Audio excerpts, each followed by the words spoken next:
La Sociedad Española de Radiodifusión presenta... Ser... ¡Viva la radio! Podcast. Siempre. Hay la nostalgia que le gusta explotar a Hollywood, historias que triunfaron en su día y marcaron a toda una generación. Regresan Los Cazafantasmas, nueva entrega, con parte del elenco original, con Bill Murray en Nueva York y con una historia más oscura y adaptada a estos tiempos. Es el blockbuster de la semana, pero también tenemos cine independiente como Club Cero, con una de las gurús de las dietas en un colegio privado, o El Sucesor, la nueva película del francés Xavier Legrand sobre la violencia de los hombres. Del cine español se estrena La Abadesa, más comedias también tenemos, y en televisión hablamos con Chino Darín del thriller Mano de Hierro, del peso de su apellido y del estado del cine argentino. ¡Acción!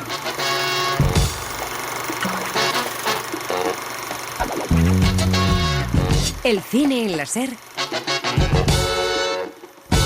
con Pepa Blanes.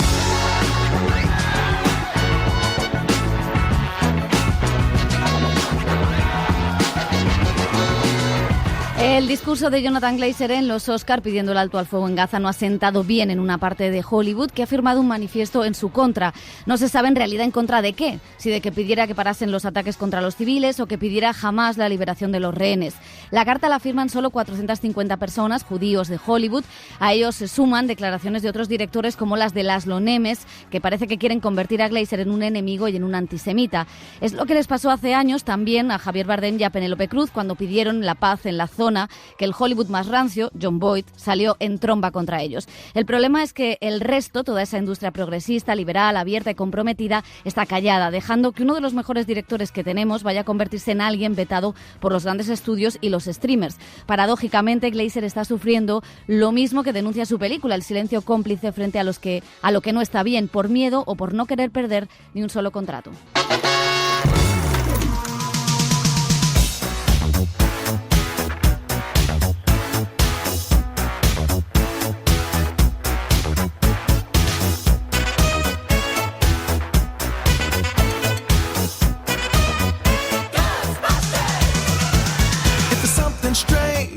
Hola, ¿qué tal? Bienvenidas, bienvenidos al Cine en la SER, años 80. ¿Qué tal? Años 80, 90. ¿Qué tal? ¿Cómo estáis? Elio, José. Benditos 80. Muy bien. Nunca suficientemente alabados ni criticados. Exactamente.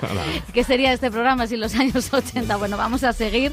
Esta semana nos sumamos también un poco a la nostalgia de esta época que desde hace algún tiempo pues Hollywood intenta inyectarnos. Vuelven Los Cazafantasmas, como están escuchando la banda sonora, secuela directa de la saga original, que ha reunido a todos los actores de aquella película de aventuras. Es canon, que dirían algunos, y Bill Murray se codea por las calles de Nueva York con actores como Paul Rudd, Carrie Coon o Finn Wolfhard, uno de los niños de Stranger Things. Llevo 40 años esperando esto. Se hacen llamar Los Cazafantasmas. Según esos juntaletras, salvaron el mundo. No hubo testigos. ¿Y quién les ha tomado el relevo? Los descendientes de Egon Spengler. Bueno, pues evidentemente hay muchos fantasmas en España, hay muchos fantasmas en Madrid. En todos lados. Con mascarillas, sin mascarillas, hay muchos fantasmas. Entonces han venido a Madrid a liberarnos de todos ellos. Y Juan Galarza pues ha estado con todo el equipo de Los Cazafantasmas que han hecho su premier aquí. Estaba el director Jill Kennan, que decía iba a dedicar el film a Ivan Reitman, que falleció hace 2 años, y contaba que preparó junto a Jason Reitman esta entrega. El anterior, él estaba en el guión y el hijo la dirigía. When we sat down to write this story, Jason and I knew that we were going to make this a Ghostbusters story y decía que cuando se sentó a escribir esta historia con Jason Reitman, sabían que iban a hacer una historia, una entrega más ambiciosa y aterradora. Querían presentarle al mundo entero esta nueva familia, junto con la original de los años 80, volver a Nueva York y también fabricar un monstruo, un villano, como él imaginaba los monstruos cuando era un niño y los dibujaba con 12 años. Ahora hablaremos del monstruo. Madre mía, esto me suena a Tim Burton. Bueno, también ha venido Paul Rudd, como decíamos, y le preguntaba a Juan por la nostalgia, si eso es síntoma de algo que hemos comentado muchas veces, la falta de ideas en Hollywood. I don't know what they're relying on now. I mean, I think they're trying to figure everything out. They do seem to recycle a lot of ideas. Decía que no sé en qué confían ahora en Hollywood. Quiero decir, creo que están intentando averiguarlo. En los juguetitos. Claro, parece que reciclan muchas ideas. Es una batalla constante entre el arte y el mercado y parece que el mercado dice, si esto funcionó una vez, intentemos hacerlo de nuevo y tal vez ganemos más dinero con esto. Y dice que un poco el cine está en esa disputa, ¿no? Entre las cosas melancólicas, nostálgicas que agarran a una generación y las películas que te emocionan porque sientes que son originales y estás viendo algo nuevo. Bueno, pues veremos a ver en esa nueva generación, en la nueva generación de cazafantasmas, en esta familia, como decíamos, está Finn Wolfhard, el actor que descubrimos en la serie, muy nostálgica también, Stranger Things. I think at the very least, it introduces Ghostbusters to a younger, fan base, and I feel like Ghostbusters is a very important thing. Y decía que como mínimo estas películas presentan los cazafantasmas a un público más joven y algo que es necesario porque los cazafantasmas es historia del cine y ha hecho feliz a mucha gente y espera que sume nuevos fans, ¿no? Jóvenes aficionados a estas nuevas entregas de un clásico. Bueno, pues el director y el actor obviamente recordaban la película original, la de los años 80, pero también otros clásicos que marcaron su infancia y yo creo que la de todo el mundo, ¿no? Como Regreso al futuro, En busca del arca perdida. Y les preguntábamos a los actores más jóvenes, a Finn Wolfhard y a McKenna Grace, qué películas o qué clásicos tenían ellos. A ver. I remember seeing Hereditary for the first time in theaters, and that was like, I was very scared, but also like that movie is like an instant classic. I feel like I'll always remember going to see Oppenheimer in theaters because I've literally gone and I've spent 12 hours of my life on that film. I've watched Oppenheimer 4 times in theaters, and so I will remember that. Son de clásicos instantáneos, Sí. porque uno recordaba Hereditary, que es de los 2000 y poco, la película de Ari Aster, ¿no? De terror, que le pega mucho a este actor, y ella decía que Oppenheimer, que es práctica del año pasado y que la ha visto 4 veces, 12 horas de su vida. Instantáneo, es como el café instantáneo. También sabemos quién va a trabajar con Christopher Nolan próximamente. Posiblemente, pero... ¿Quién va a pasar el casting muy rápido? Nosotros pensando en los 90 y en los 80 y estos chavalines ya están en 2020. Total. Bueno, hay varios temas. Por un lado, ¿no? Como explicaba o le preguntábamos a Paul Rudd y al director de si Hollywood está carente de ideas con esta revisión de la nostalgia, si hay un poco de, asegurar el dinero, asegurar la taquilla. También, lo otro que hemos comentado mucho, por qué nos gusta ver una y otra vez cosas que nos marcaron en la infancia o en la adolescencia. Y luego, por otro lado, os pregunto si la peli merece la pena, no merece la pena, si mejor se quedaban en casa cazando fantasmas allí. Se puede echar un vistazo, o sea, tampoco es que sea gran cosa, es entretenida y punto. Lo que sí es este intento, como decías tú, ya de juntar a muchas generaciones, porque claro, salen los primeros cazafantasmas, luego sale Paul Rudd, que es la edad media, ¿no? Y luego están los chavales jóvenes, o sea, que quieren abarcar a todo tipo de público, y lo que sí que creo que, no sé si es un acierto o no, o sea, para mí sí, es volver un poco al espíritu de la primera película, las calles de Nueva York, un poco más exteriores, ¿no?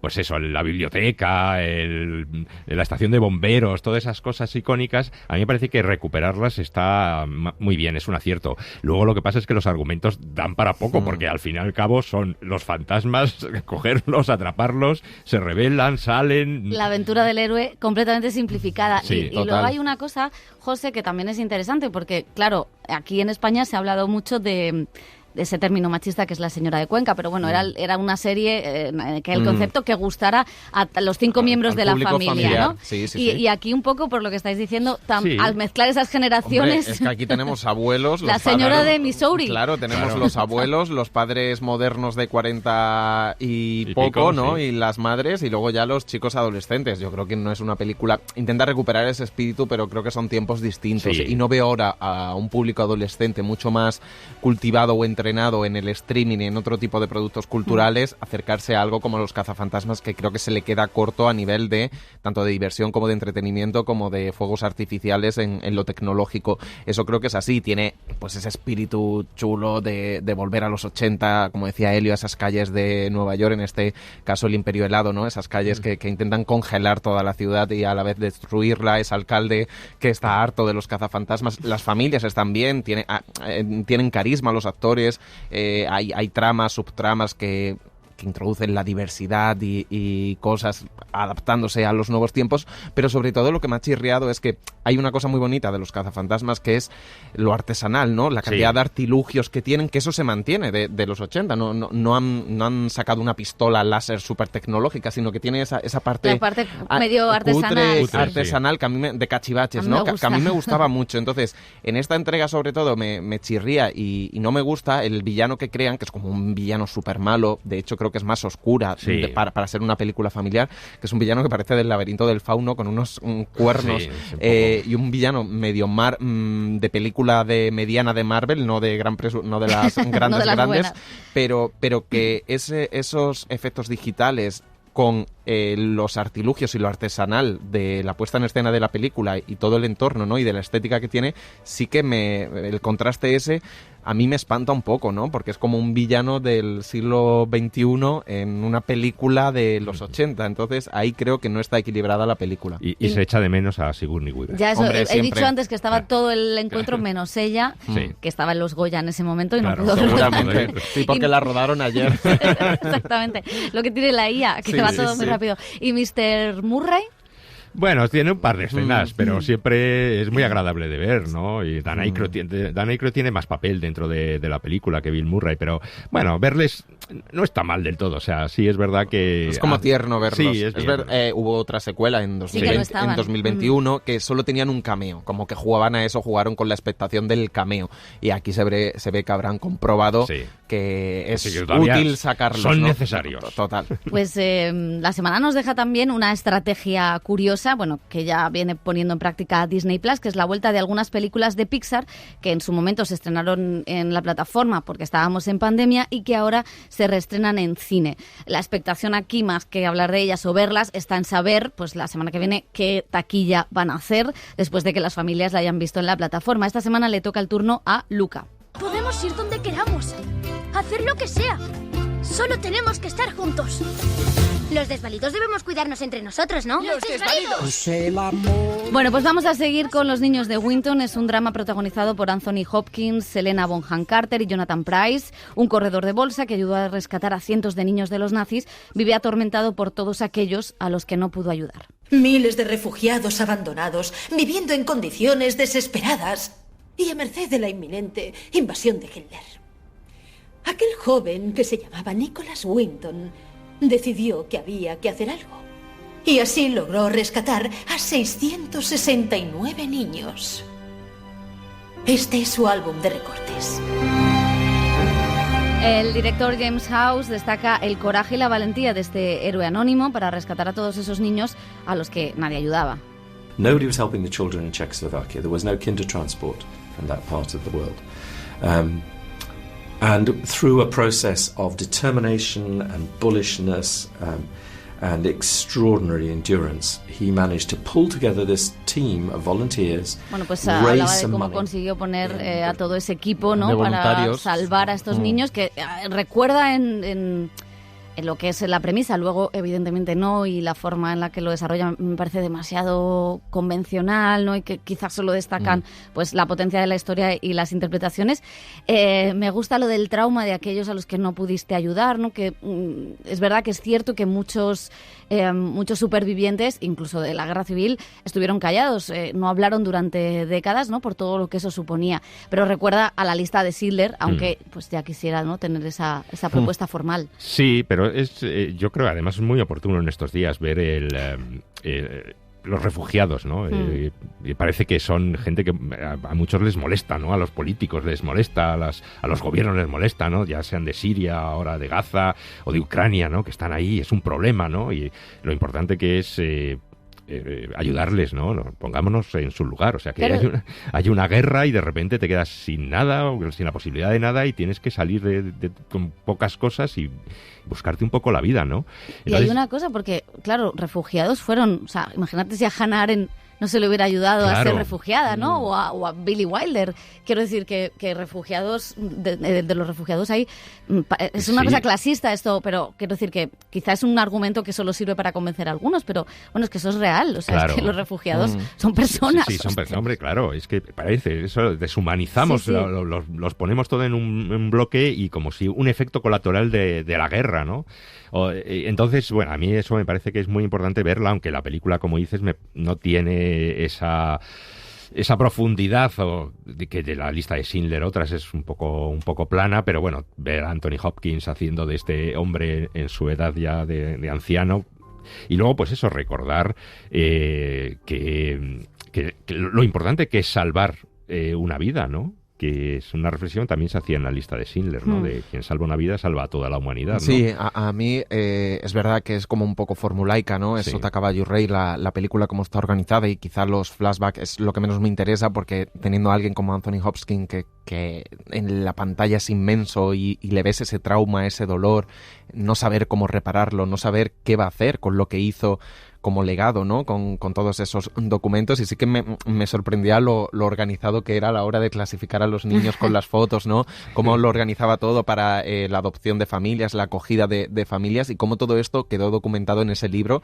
que me parece increíble cómo está el libro, y luego lo bonito que es que tenga la oportunidad de alguien que ha sido tan discreto, tan solidario y altruista durante toda su vida, que cuando ya se acerca al final tenga que enfrentar qué hizo y qué no hizo con ese tormento de los que no pudo salvar, pero también con el cariño de los que salvó, siendo ahora gente pues totalmente asentada en Reino Unido. Tiene algo tierno ver a ese Anthony Hopkins así tan como deseoso, ¿no? De ese cariño o de esa compasión por todo lo que pasó. Sí, esa ausencia también de importancia de sí mismo, del protagonismo, que ahora hay un exceso de protagonismo. Ego, sí. Todos somos protagonistas de ahora todo, ¿no? levantaría. He sido yo el que los he salvado a todos. Fíjate. Y luego, bueno, te enteras, claro, leyendo, y entonces me he enterado, por ejemplo, que Karel Reitz, que es un director por ejemplo, de La mujer del teniente francés, fue uno de esos niños.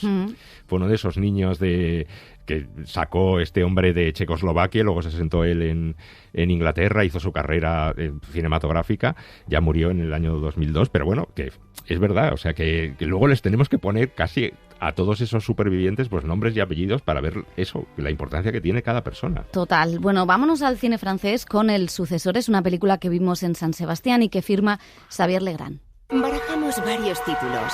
Elías Barnes, el nuevo príncipe de la moda. Genial, Elías. Levanta la barbilla. Hay que hacer un descanso. La policía busca a Sebastián Barnes.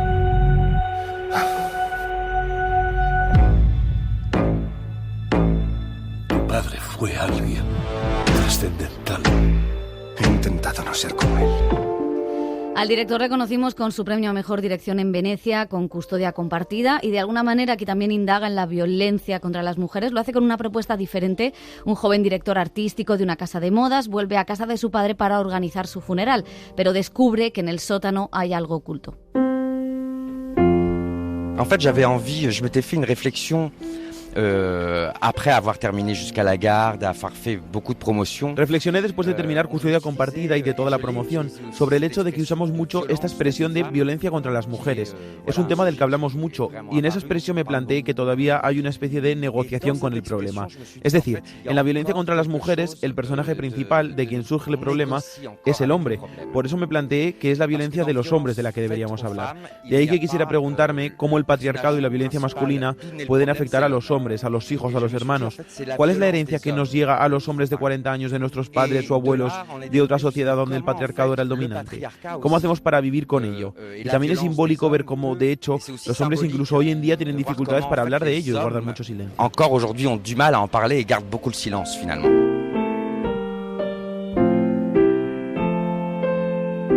transfuge de clase, de société. Es un desertor de su clase, de su sociedad, pero de hecho el protagonista no se parece en nada a su padre. No es alguien que quiera dominar a las mujeres. No por vestirlas las domina, las conoce muy bien, pero por otro lado, esa es solo su imagen pública. Es alguien que ni siquiera tiene una conexión con su padre. El hecho de que tome esa decisión, esa elección, que puede resultar difícil de entender, es porque quiere salvarse a sí mismo.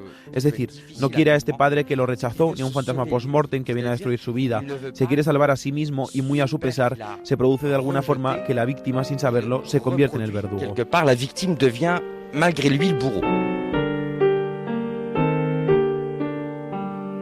J'aime les risques. No, justement, j'essaie de réinterroger la dramaturgie. Me gustan los riesgos. Precisamente intento examinar de alguna forma la dramaturgia. Me parece fascinante como espectador encontrar pistas falsas, ser engañado, sacudido por la película y por los personajes. De hecho, eso ya estaba presente en Custodia Compartida. Al principio, cuando descubrimos a esta pareja, nos preguntamos quién manipula a quién. Podemos pensar que quizás ella sea la que está en el centro del conflicto porque denigra al padre, quiere llevarse a los niños. Así que sí, me gusta jugar con varias pistas para demostrar eso, que los personajes son interesantes porque siempre tienen algo que esconder. Bueno, pues ¿qué os ha parecido? Bueno, es que tenemos que explicar un poco el contexto, ¿no? Es una peli que empieza con un desfile de moda increíble en forma de espiral, que también es algo muy, muy simbólico del cine de terror y de suspense. Ahí está Hitchcock, ¿no? Con esas modelos increíbles, ese plano, donde tú entras en la cabeza un poco de este joven diseñador, el nuevo principito que le llaman de la moda parisina. Recibe lo que es el argumento, ¿no? Recibe la llamada de que ha fallecido su padre y se va... Es que aquí hay que... Ojo con los spoilers. Claro, recibe la llamada, esto sí se puede contar, que ha muerto su padre con el que no tenía mucha relación en Quebec y entonces decide coger un avión e ir a Quebec. A partir de ahí, lo que encuentra en la casa ya no podemos hablar. Lo que pasa es que la película sí que tiene un vigor en la dirección en los primeros momentos y demás, pero llega a ese momento en el que hay un giro de guión tan loco, una sorpresa tan varios loca. Varios giros de guión, porque no se contenta con uno solo. Pero ese es increíble, porque ahí es donde, como hablábamos Pepa y yo, es casi un acto de fe, ese giro. Es decir, la gente que supuestamente entró en ese giro de guión considera que es una maravillosa entró película. En un thriller angustioso, asfixiante, terrorífico y estaba en tensión. Los que nos provocó risa y fue como absurdo porque la gente en el Paseo de San Sebastián se reía de ese giro. Claro, se cae toda la película y te queda hora y 20 de película donde tú ya has dimitido, por así decirlo, de esa historia. Pero no, claro, no solo porque, bueno, el no creérselo es una parte fundamental, como dices, pero aparte es porque, claro, quizás estás hablando de un tema tan duro. Hablábamos antes, hay violencia de género, que es un tema que estuvo en la película anterior, que era maravillosa. A mí me gustó muchísimo cómo retrataba el maltrato y el acoso y la violencia en Custodia Compartida. Y aquí, claro, hay una parte banal que claro, además, eso que decía en la entrevista está muy bien, de cómo la violencia repercute en los hijos varones, en los hombres, o sea, cómo la violencia machista también perjudica a los hombres, y sin embargo lo que ves es a un tipo intentando escapar de algo que, o sea, intentando escapar por todos los medios y ocultando todo, o sea, que en realidad eso que explica él, lo siento, Xavier, pero total. Que es tu cumpleaños dentro de poco, pero no está en el guión. Reviste de teoría. 28 de marzo. Reviste de teoría y de cuestiones muy interesantes la película, ¿no? Como ese peso del patriarcado, de la herencia de padres e hijos, de esa generación de abuelos y padres y ahora hombres de 40 años que se repreguntan o se repiensan sobre su masculinidad y todas estas cosas. Y si hay un patrón, una herencia no congénita, pero sí cultural de todo eso. Está súper interesante eso que dice, pero es que la mitad de esas cosas no están en la película, porque la película entra en un terreno que también mucho del cine de género, ¿no? Que absolutamente acaba siendo algo casi paródico, y no por una cuestión de credibilidad ni porque le exijamos a la ficción verdad, sino porque está mal planteado ese giro y todo el desarrollo de la película a partir de ese momento, y a mí se me cae por completo. Claro, y sobre todo contrasta en esa primera parte en la que, bueno, la idea de que sea modisto y que sea un tipo con una carrera y una proyección sí está bien, porque de repente hay una cosa oscura alrededor de tu familia que puede perjudicar a la opinión pública, todo eso como que está bien, pero tiene un tipo de estrategia fílmica, y luego de repente haces todo lo contrario, que es como, pero ¿dónde luego vas? hay una parte, claro, de la moda también, es un diseñador, y ya sabemos los diseñadores, pues esa relación con el cuerpo de las mujeres también ahí, que es un tipo de violencia, pero es divertido. Yo ya me entregué como una comedia. A la diversión. Sí, porque tiene un punto frívolo, ¿no? Una parte de frivolidad absoluta, que es estar mirando portadas de moda mientras estás intentando gestionar el secreto más macabro y escabroso de tu padre. Y entonces es, bueno, voy a elegir la foto de portada de esta revista. Y yo estaba diciendo, ¿pero esto qué es? Bueno, se estrena también Club Cero, que es una de las películas que estuvo en competición en el Festival de Cannes. La firma la austriaca Jessica Hausner y cuenta con Mia Wasikowska como profesora y dietista de un grupo de alumnos en un colegio de élite cuyas familias les apuntan a un programa específico de nutrición. Todo parece una excentricidad de padres pijos, pero los chicos planean también su propia venganza. ¿Alguna otra razón por la que deberíamos comer menos? ¿Para salvar el planeta?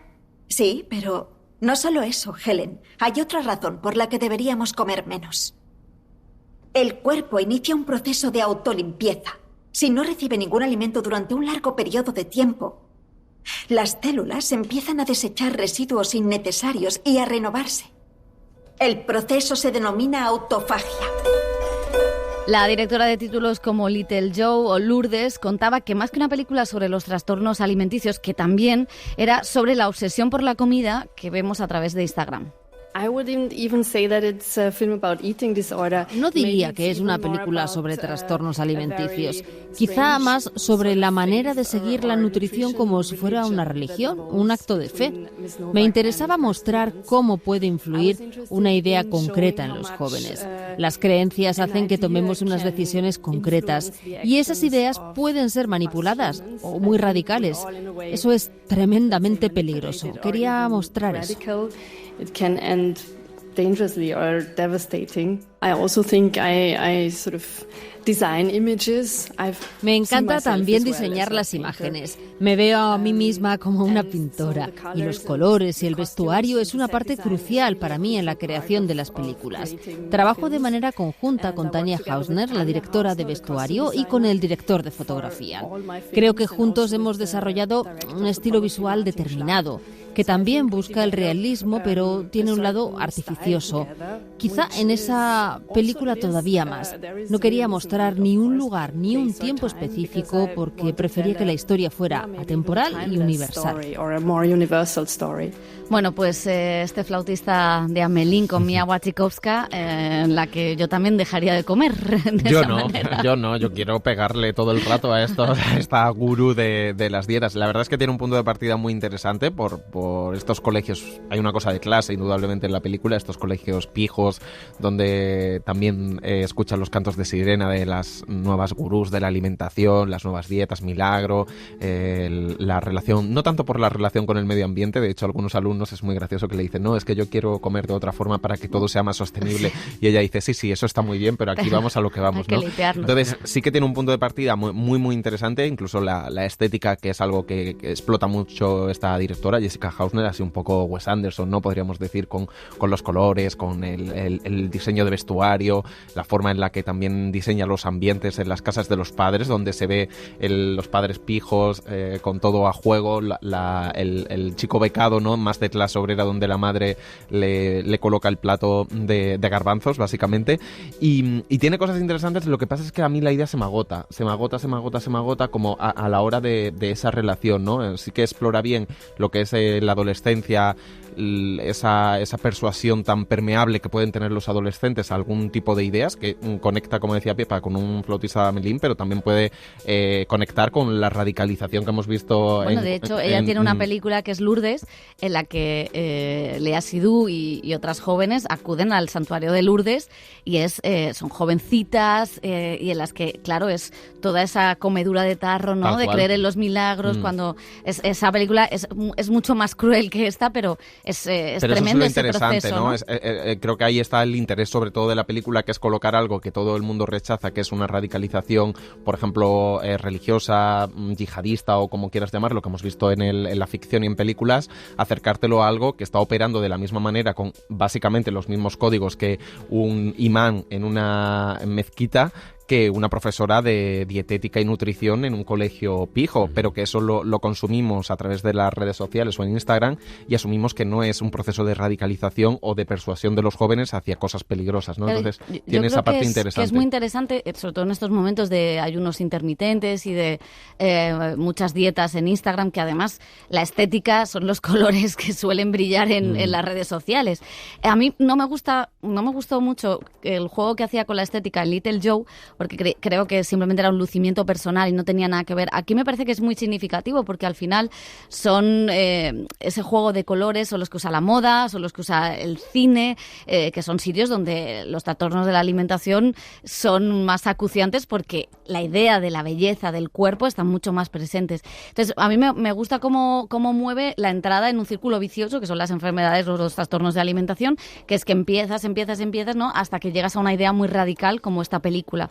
Y sí me gusta el ver cómo los padres, con esa idea de la meritocracia, de la excelencia, acaban generando en sus hijos unos comportamientos tóxicos que acaban en lo que acaban. Me gusta lo que cuenta y cómo lo cuenta, y sobre todo la pertinencia de contarlo hoy, ¿no? Donde la alimentación, quizá ya no tanto los trastornos de la alimentación, pero sí la obsesión por comer saludable, comer sano, el ayuno, porque esto es bueno para el intestino, porque es que no era como una locura. No es tanto por la imagen en esta época de las redes sociales, ¿sabes? Sí. Porque no es tanto por una imagen de estoy guapa, quiero estar delgada, extrema, ni nada de esto, sino es más esta obsesión por nuevos hábitos o por una nueva ecocultura, ¿no? Que lleva a la gente también a hacer cosas que son auténticas barbaridades. El cine en la SER con Pepa Blanes. No veo nada, no sé si estoy o no. Y nos vamos al cine español con dos propuestas completamente diferentes. Sigue la comedia con la familia Benetton. Joaquín Mazón dirige esta historia donde Leo Harlem, un hombre huraño, tiene que encargarse de sus sobrinos. ¿Tú eres este? Esta sí que es. Vosotros dos también. Vamos a ver, tengo colombiano, mexicana, una niñita china... Es árabe, Tony, vete para acá. En fin, ya han escuchado. Y por otro lado tenemos a La Abadesa, es la nueva película de Antonio Chavarrías que sitúa la acción en el siglo IX, donde una joven de 17 años es nombrada abadesa para repoblar y cristianizar los territorios. Esta abadesa es Daniela Brown, que se enfrenta tanto al resto de monjas del convento, donde está Blanca Romero, y a su hermano Carlos Cuevas. Una película sobre la desconfianza que siguen despertando las mujeres.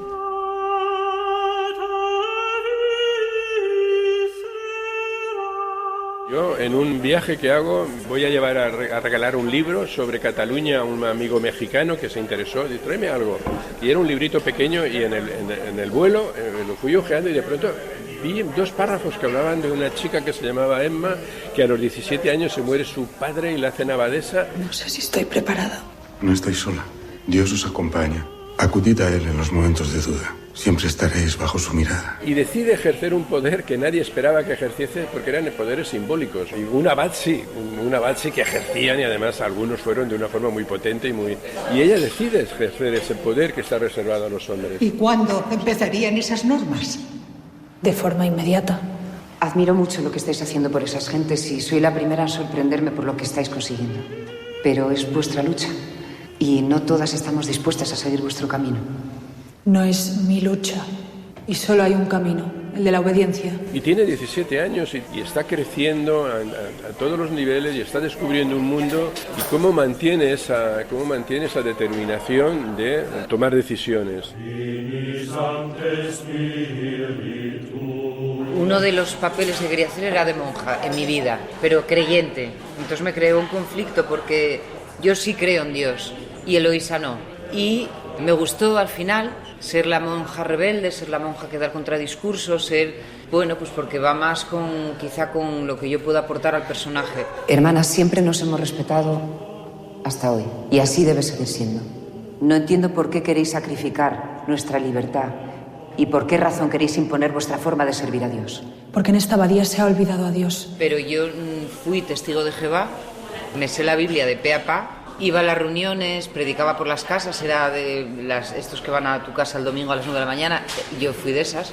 Entonces, pues me creó un conflicto, pero disfruté mucho el personaje de Eloísa. No pienso seguiros en vuestra locura, ni cambiar esta vida, que no he elegido. A mí me interesó sobre todo el mundo humano. O sea, hay un contexto histórico que se ha tratado y creo que se ha tratado muy bien, pero sobre todo esas contradicciones personales, esos espacios que, como muy bien dices, las mujeres de la época que han destacado muchas veces salen de las abadías. Pero no es labor de una mujer gobernar a los hombres. Esta anomalía ha generado malestar y desconcierto en el pueblo. La gente reclama la autoridad que siempre ha conocido y que es la única capaz de mantener el orden. Y es porque allí encuentran ese territorio y no está el hombre que las está coartando. O sea, si hay de pronto aparece un personaje histórico que se interesó por la astronomía, por la poesía, era en el mundo de las abadías, de los conventos, precisamente por esa libertad muy condicionada, pero libertad al fin y al cabo para ser ellas mismas.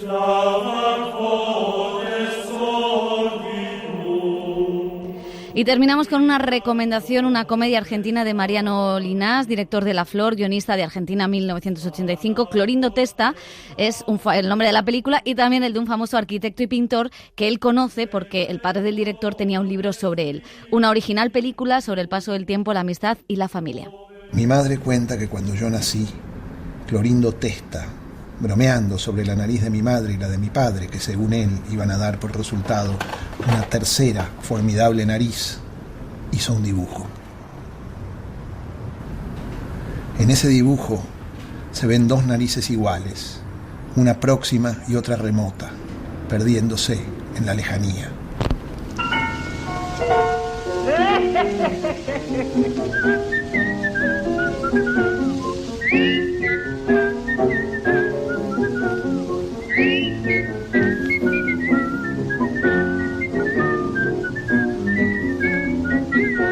El cine en la SER con Pepa Blanes.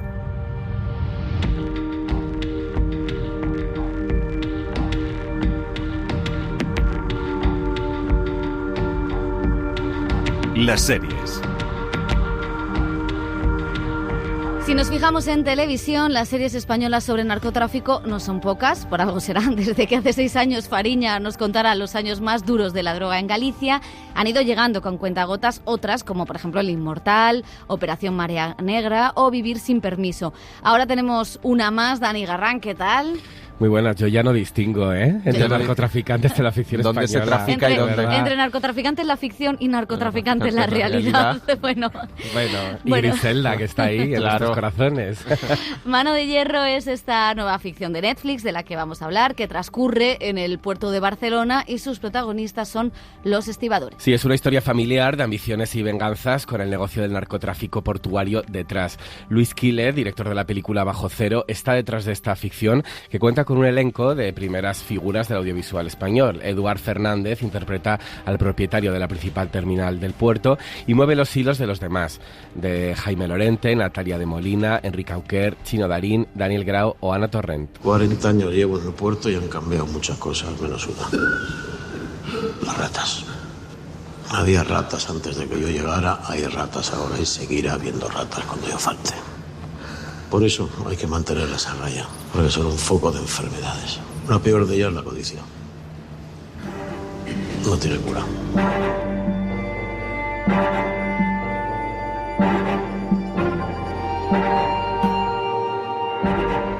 Chino Darín, protagonista de Mano de Hierro, ¿qué tal? ¿Cómo estás? Muy bien, ¿cómo están ustedes? Muchas gracias por venir a la cadena SER.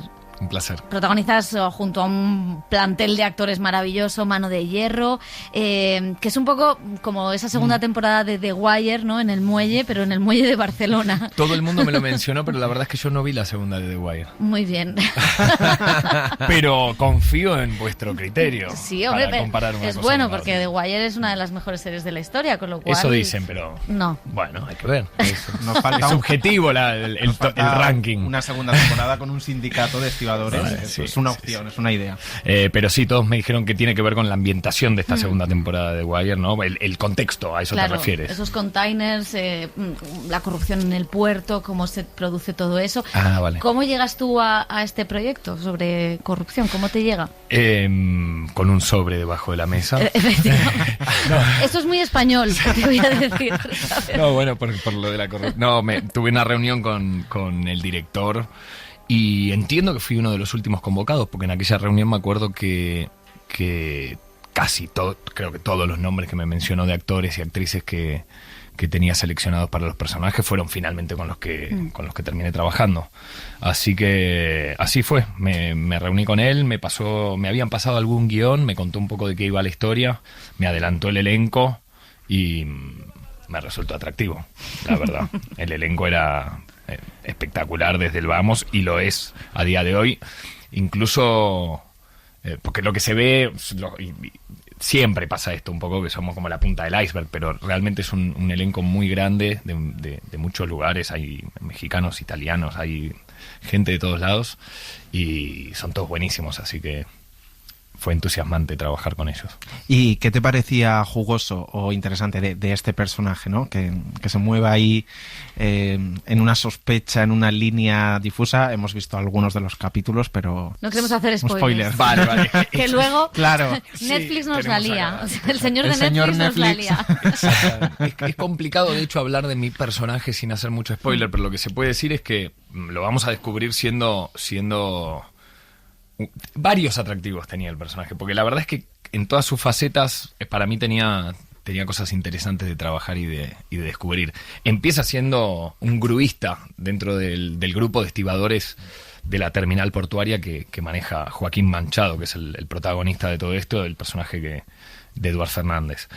Y ya eso me parecía bastante atractivo, porque manejar esa maquinaria, entender un poco cuál es el lenguaje de esta gente del puerto, que tiene sus particularidades, poder rodar en ese espacio que es increíble de Barcelona, es esta especie de Barcelona que está presente todo el tiempo, porque todos hemos visto el puerto de Barcelona, pero que pero no de alguna forma está vedada al acceso, no puedes entrar, ¿no? Es como algo medio prohibido y la verdad es que fue interesante meterse en esos lugares, charlar con la gente que trabaja ahí, quedarse toda la noche, ver el amanecer desde ahí arriba de grúas, todos estos lugares. O sea, ¿estuvisteis con los trabajadores? ¿Estuvisteis preparando todo el...? Qué guay. Y en mi caso era un poco necesario porque tenía que manipular parte de la maquinaria, entender cómo funciona el trabajo de ellos y un poco lo que es el mecanismo del puerto en general. Es un espacio gigante, monstruoso, es como una ciudad con muchos peligros porque permanentemente está pasando maquinaria con toneladas de carga por arriba tuyo, todo es de hierro, todo suena fuerte, da bastante miedo.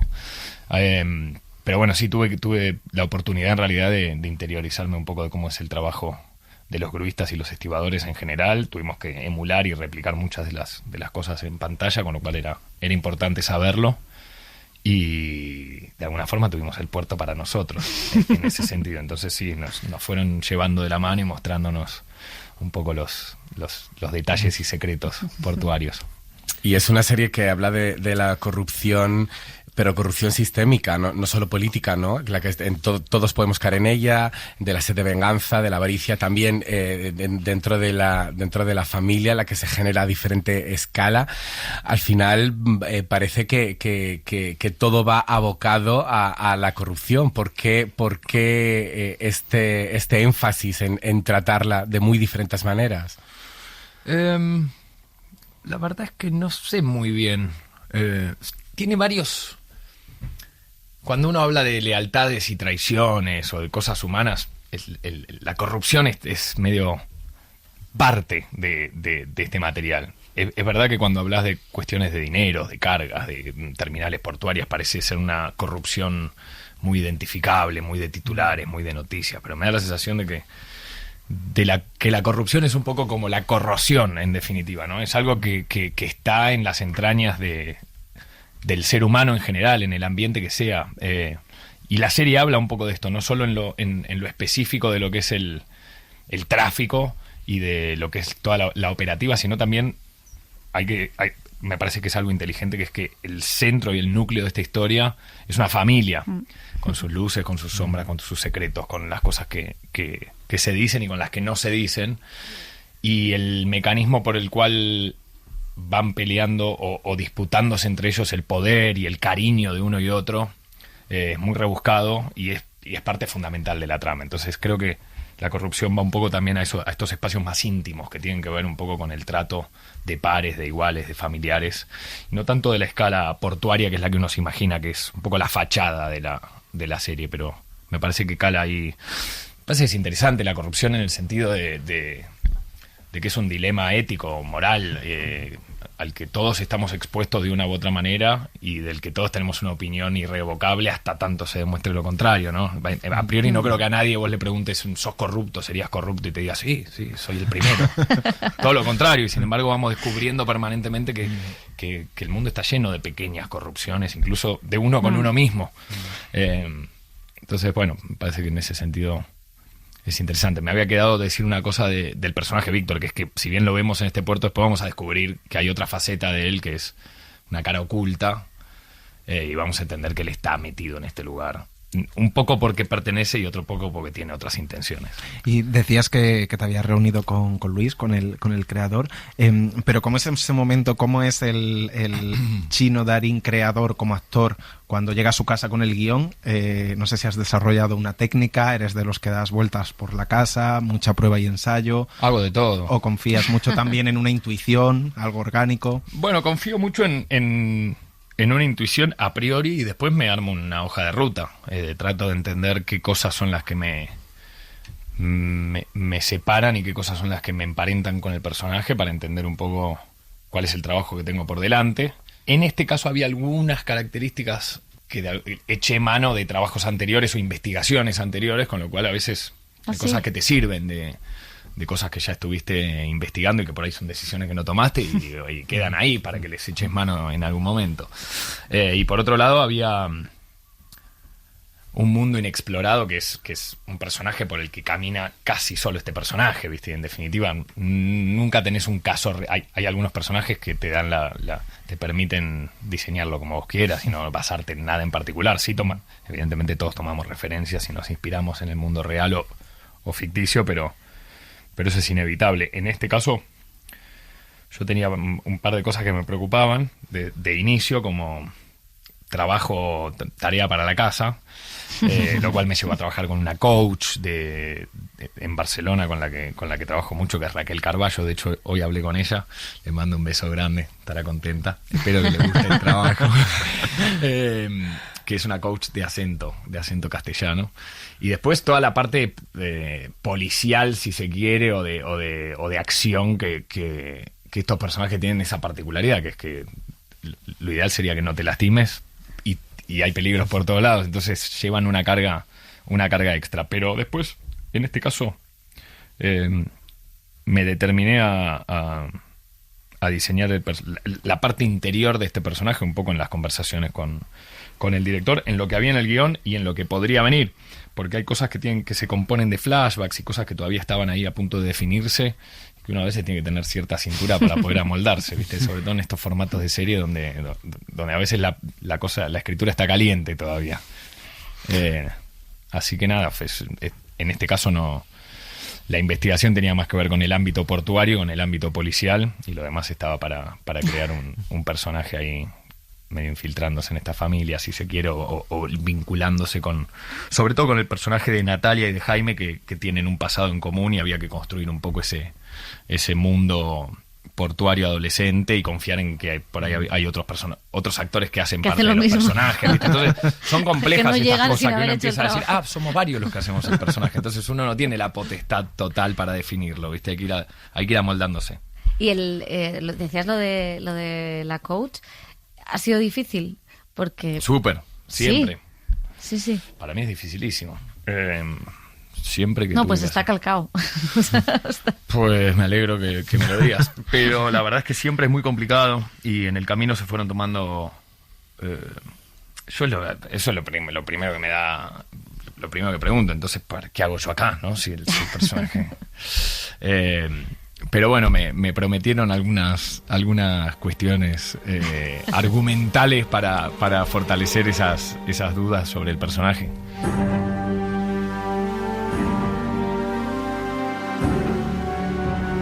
Miguel Rosillo, alias Miki, el jefe de la Guardia Civil en el puerto, está metido en el ajo. No sé cuántos más agentes de su unidad pueden estar implicados, pero los más fieles a él seguro. Lo sospechaba. El entramado de Manchado no solo implica estibadores y aduanas. También necesita la Guardia Civil para poder sacar la droga del puerto. Sí, lo he visto con mis propios ojos. Si conseguimos interceptar esa entrega y pillarlos con las manos en la masa, acabaremos con más de 30 años de reinado de Joaquín Manchado en el puerto de Barcelona. ¿Por qué este salto que diste a la producción, que cada vez quizá en actores de tu generación lo estamos viendo cada vez más?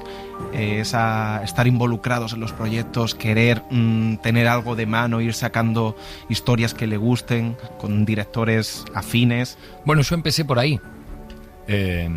O sea que es previo Mi primer trabajo fue en producción y yo y el lugar donde estudié después del secundario no fue la carrera de producción, pero sí que estudié cine, dirección, iluminación y cámara, y siempre me interesó la producción.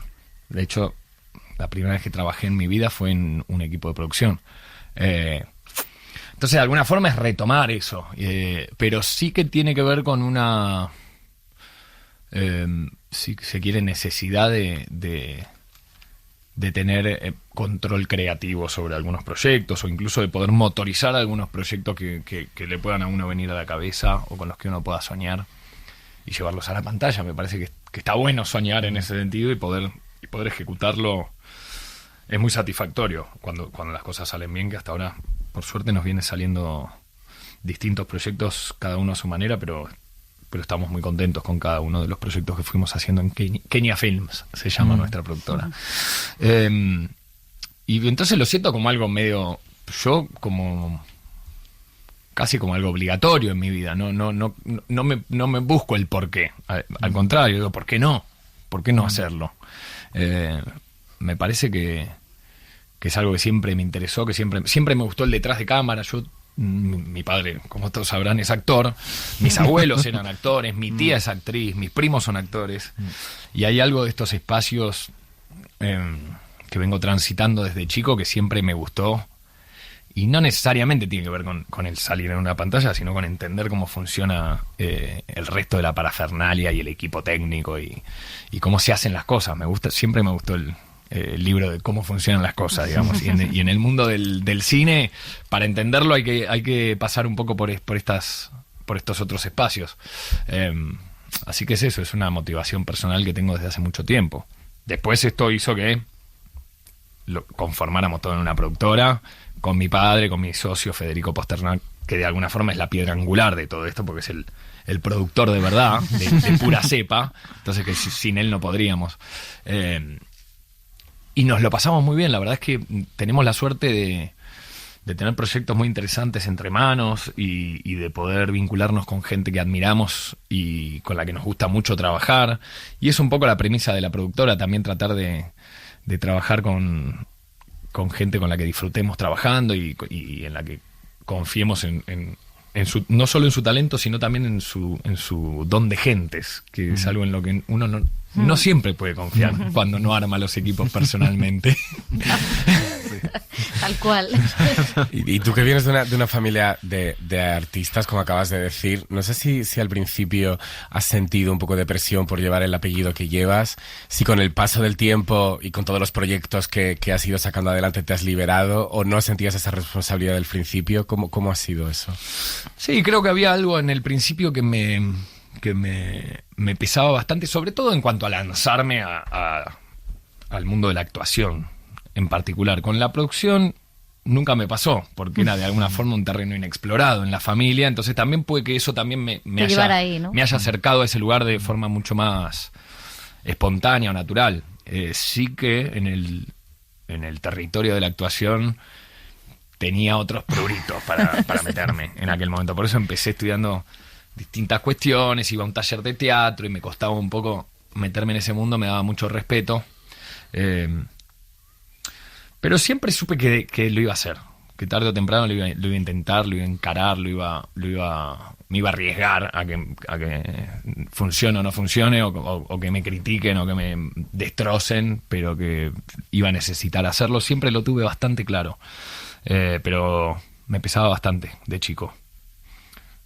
Sobre todo como una sensación de estar ocupando un lugar que no me pertenecía, o queriendo subirme o colgarme de algo que no era mío, y me daba mucho apuro que la gente pensara eso, o que se me viera como una especie de rémora de mi padre, o una especie de... Entonces la verdad es que siempre todo eso me daba mucho respeto, pero aún así me fui animando y nunca me terminó de convencer de no hacerlo, pero con cuidadito. Y después con el tiempo dije, ¿sabes qué? Que piensen lo que quieran. Así que uno se va volviendo un poco más irreverente tal vez en algunos momentos, o va ganando confianza. Por suerte me fue pasando y me fueron invitando a formar parte cada vez de proyectos más interesantes, con colegas cada vez más potentes y eso fue muy entusiasmante. Eso te va dando un poco de fe en vos mismo y de alguna forma confianza de que todo puede salir mejor cada vez.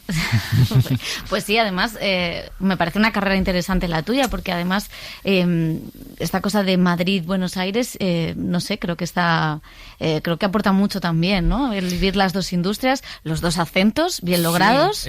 Sí, Eso, Ricardo, no sé si ha puesto acento español. Jamás. ¿Ves? Jamás. O sea, ya esto es hemos superado. Sí, es verdad, hay que la verdad es que no recuerdo, que puede que haya hecho alguna vez eso. Pero, se ha hecho muchos papeles, es difícil ubicar. No recuerdo uno solo, pero sí creo que por lo menos yo intento hacer cosas distintas. Después puede haber algún personaje o algún proyecto que se parezca un poco al otro, porque a veces incluso sin que uno lo quiera terminan teniendo parentesco algunos personajes. Pero la verdad es que me gusta la diversidad en ese sentido, me gustan los desafíos, me gusta hacer cosas distintas, y a veces te dan respeto algunas, pero te tenés que tirar a la pileta. ¿Qué vas a hacer? Pierdo la cabeza y no te conozco. Te veremos en un montón de papeles y te damos las gracias por haber venido. Nos ha encantado verte en este thriller, y hasta la próxima. Muchas gracias. Gracias. Amables.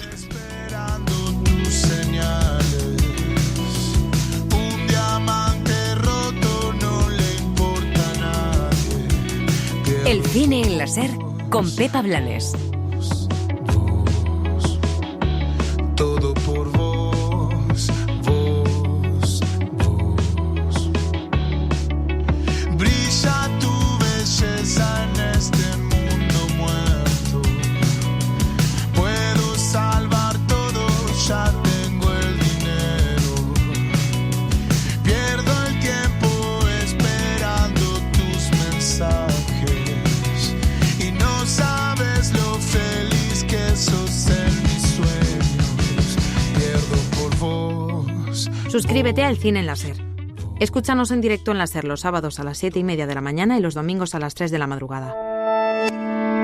Cadena SER. La radio.